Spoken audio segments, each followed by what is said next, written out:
Tietoisuus ja päätöksenteko. Tämä on ollut yksi tosi hankala teema. Kuinka tehdä päätöksiä tietoisuudesta käsin? Tietoisuus ei kuitenkaan ole periaatteessa mitään ja sillä ei ole mielipiteitä. Vai onko niin, että tietoisuus on oma maailmansa ja sitten arkinen elämä rullaa siinä rinnalla ja ne ei liity toisiinsa?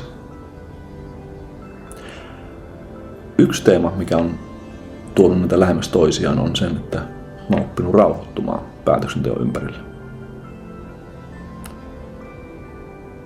Silloin kun pystyy rauhoittumaan päätöksenteon ympärillä, niin pystyy ainakin näkemään, mistä se päätös on tulossa. Onko se tulossa jostain hädästä, miellyttämisen tarpeesta, vai onko se semmoinen asia, että se oikeasti kutsuu ja sitä kohti haluaa mennä. Siksi onkin hyvä pyrkiä rauhoittumaan aina ennen päätöksiä. Meillä harvoin on niin kiire päätösten kanssa, kun ulkopuolella olevat ihmiset tai asiat antaa ymmärtää. Useimmiten meillä on mahdollisuutta hengähtää ja tutkiskella itseämme ja selvitellä, että mistä se päätös on tulossa.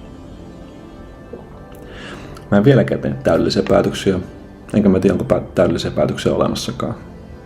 Toisaalta päätökset ei ole enää elämän ja kuoleman kysymys, joten sekin antaa tilaa ja mahdollista rauhoittua sen ympärille. Joten seuraavan kerran, kun on tulossa joku tärkeä päätös, niin kokeile pysähtyä ennen sitä ja tutkiskella, mistä se päätös on tulossa.